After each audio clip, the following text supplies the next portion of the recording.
Ironing out the logistics of your move can be a headache, so let Behringer Moving and Storage handle it for you. Visit BehringerMoving.com. Good evening and welcome into the Wednesday, October 8th edition of the WHKY News. I'm Rob Eastwood.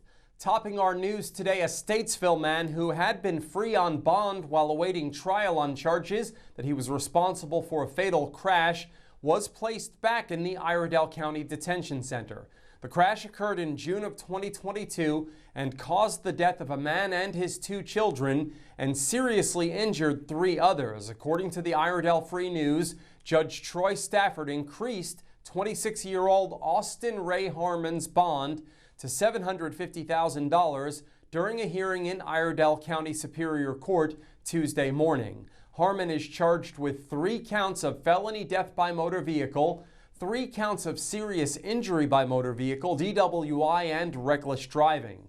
The charges are in connection to a fatal crash on Fort Dobbs Road near Statesville. 39-year-old Michael Shane Marlowe and 2 of his children, 5-year-old Bentley Marlowe and 13-year-old Jada Marlowe, were fatally injured, and Marlowe's partner Amy Mills, their daughter Bailey Marlowe, and a family friend Tegan Murphy were all seriously injured when Harmon's vehicle collided with a golf cart that Michael Marlowe was operating. Harmon's bond was initially set at $310,000. While he was free on that bond, he was charged with being intoxicated and disruptive by Statesville police in 2023. Additional restrictions were placed on Harmon at that time, including that he not use alcohol, illegal drugs, or substances unless lawfully prescribed to do so. He was also required to submit to continuous alcohol monitoring. According to the published report, after the hearing on Tuesday, Judge Stafford said it was evident that Harmon had violated the conditions of his release. More details on this case at WHKY.com. Ariana Mack has news on some changes at an area EMS base.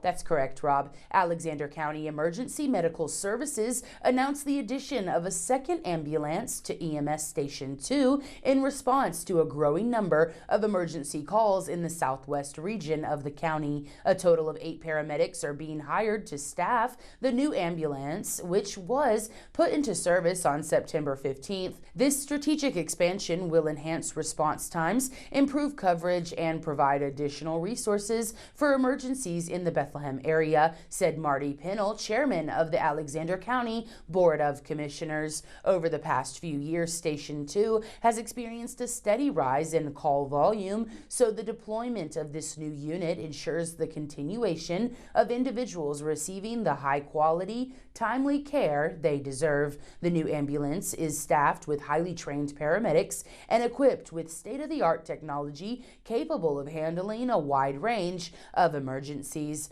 I'm Ariana Mack reporting for WHKY News. Thanks, Ariana.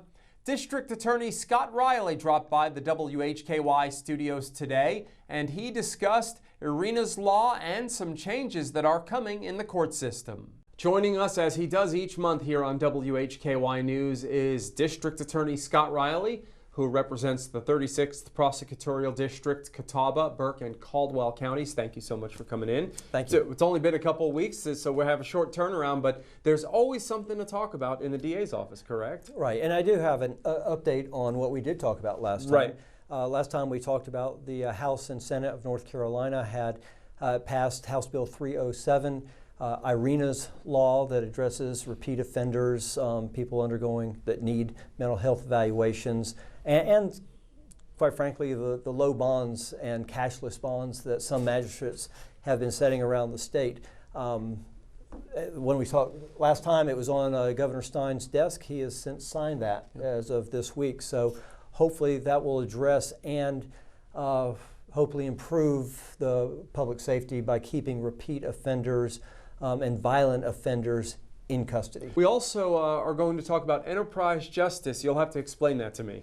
We are going away from paper. We'll go to a completely digital computer web-based system starting next week, October 13th, Catawba, Burke, and Caldwell County. We're one of the last 10 counties that will be going live. Other counties have already implemented this program. To some mixed success, but it is designed to improve the efficiency of the court system. There will be a steep learning curve, but now you'll be able to see your court case online. You'll be able to pay your tickets online. Sometimes not even have to come to the courthouse. We've been working really hard with the clerk's office for about the last year, getting ready for this implementation. Scott Reilly, the District Attorney for the 36th Prosecutorial District. He joins us each month here on WHKY News. Thanks again to the DA for stopping by. Always a pleasure to chat with him about what's going on in the DA's office. In today's crime report, Iryna Mack has details on the arrest of a husband and wife in connection to a string of break-ins, plus David Cedrone reports on arrests in Catawba and Caldwell counties. In local sports, Jason Savage has details on an App State kicker earning a conference award. In Community Focus, it's our weekly bulletin with Iryna Mack, and she'll be joined by Sarah Killian, who has the City of Hickory update. We are on over-the-air TV every weekday at 5:30 and 10 p.m. on channel 14.2, and now live at 5:30 on the WHKY YouTube channel and 10 o'clock on the WHKY Facebook page. We're also in multiple cable systems, including Compass in Morganton. I'm Rob Eastwood, and this is the WHKY News.